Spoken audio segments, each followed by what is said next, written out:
Me llamo Mauricio Gese. Trabajo en la Contaduría General de la provincia como contador auditor.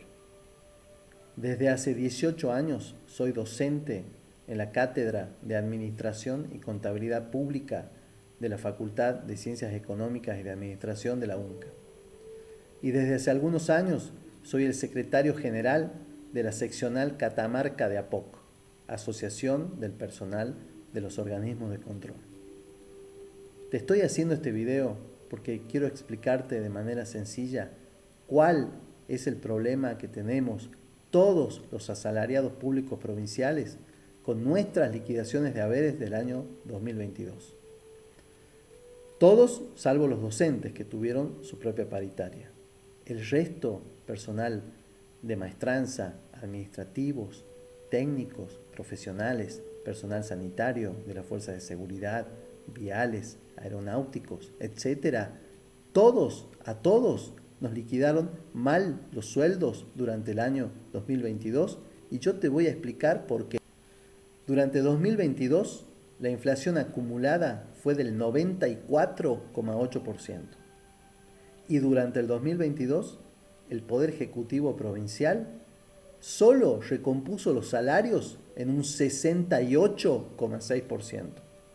Esa diferencia que surge tomando el 94,8, restándole el 68,6, da un 26,2%. Ese 26,2%, si te fijas, es más de la cuarta parte de tu salario. Perdimos todos los asalariados públicos más de la cuarta parte del poder adquisitivo de nuestros salarios. Bueno, ¿y cómo terminó la historia en el primer semestre de este año 2023? Bueno, la historia terminó así, te la cuento. Finalizaron los primeros 6 meses de este año 2023, o sea, terminó el mes de junio, y en julio se conoció la inflación, el IPC acumulado del primer semestre. ¿Sabes cuánto fue? Fue del 50,7%. Casi un 51%. ¿Y cuánto era que había sido el arreglo paritario que habían acordado los gremios con el Ejecutivo el 13 de marzo? 40%. ¿Me vas siguiendo? A ver, en el semestre tuvimos una inflación del 50,7%. Y los gremios acordaron una pauta de recomposición del salario de solo el 40%. O sea que perdimos todos un 10,7% en nuestras remuneraciones en blanco. ¿Sí? Si lo sumamos a los 26,2, ¿cuánto te da?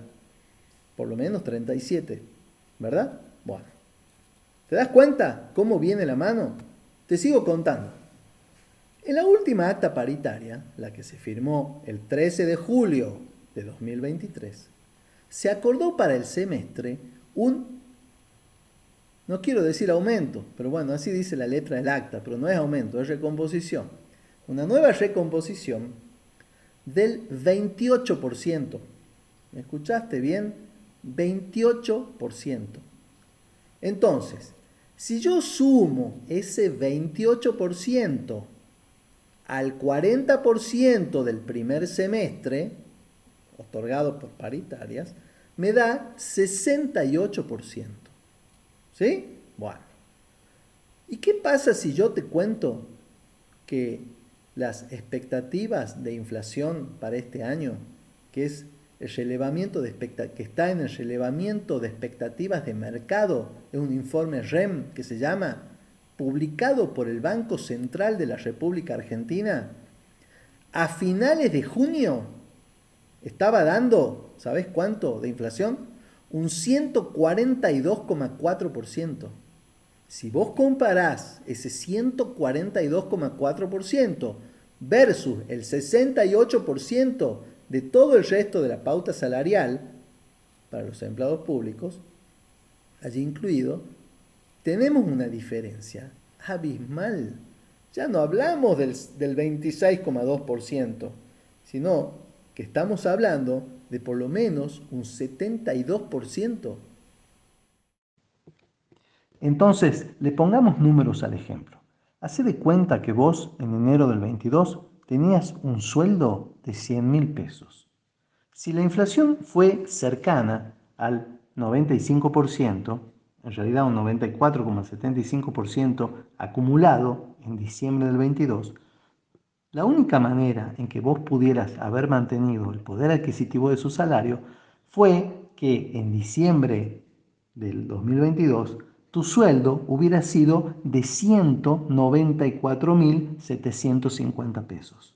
194.750 pesos en diciembre 22, con una inflación acumulada del 94,75%, equivale a un sueldo de 100.000 pesos de enero del 22. Bueno, ¿y eso qué significa si le ponemos un número ejemplificativo? Bueno, si tu sueldo en enero del 2022 era de 100.000 pesos, te dije que en diciembre del 2022 era de 194.750, debería haber sido. Ahora, ¿qué pasa si quiero saber cuántos son o cuántos deberían ser mis 100.000 pesos de enero del 22 en diciembre del 2023 para mantener el poder adquisitivo del salario? ¿Sabes cuánto tendría que ser? Tendría que ser 440.580 pesos. ¿Por qué? Y bueno, porque mi base son 100.000 pesos y la inflación acumulada, estimada desde enero del 22, que es mi base, en diciembre del 23, es del 340,58%, o sea, casi 3,5 veces más a lo que ya tenía. Si entre todos nosotros, los asalariados públicos provinciales, no defendemos nuestros derechos y no defendemos el poder adquisitivo de nuestros salarios, nadie los va a defender por nosotros.